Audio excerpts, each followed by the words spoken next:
రాయలసీమ రతనాల సీమ.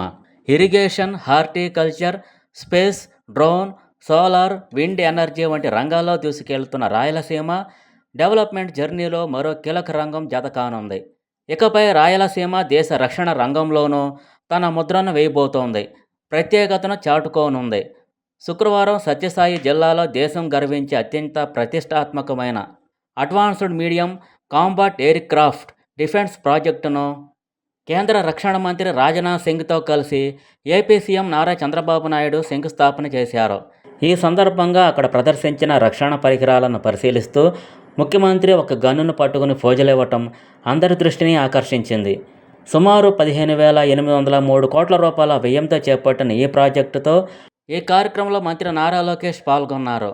ఈ ప్రాజెక్టు సుమారు 15,803 కోట్ల రూపాయల భారీ వ్యయంతో 650 ఎకరాల్లో రూపుదిద్దుకోనుంది.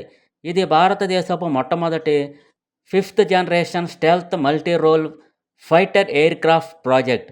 ఇందులో stealth technology, twin engine super cruise సామర్థ్యం, అత్యాధునిక ఏవియానిక్స్ వంటి హంగులతో యుద్ధ విమానాలను అభివృద్ధి చేయనున్నారు. యుద్ధ విమానాలను పుట్టపర్తిలోనే అభివృద్ధి చేయడంతో పాటు టెస్టింగ్ కూడా చేపట్టేలా ప్రాజెక్టును రూపొందించనున్నారు. ఈ ప్రాజెక్టు ద్వారా సుమారు 7,500 మందికి ఉద్యోగ అవకాశాలు లభిస్తాయని అంచనా.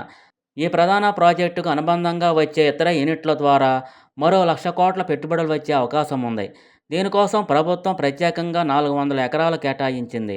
వీటితో పాటు కర్నూలు జిల్లాలో నిర్మిస్తున్న డ్రోన్ సిటీ ద్వారా భారతదేశంలోనే అత్యుత్తమ డ్రోన్ ఎకోసిస్టమ్ను ప్రభుత్వం సిద్ధం చేస్తోంది. ఆ మేరకు పెట్టుబడులు భారీ ఎత్తున రానున్నాయి. మొత్తంగా రాయలసీమ, ప్రకాశం జిల్లాల పరిధిలో డిఫెన్స్, డ్రోన్ రంగాల్లో పెద్ద ఎత్తున పెట్టుబడులు వచ్చేందుకు ప్రభుత్వం గ్రౌండ్ ప్రిపేర్ చేస్తోంది.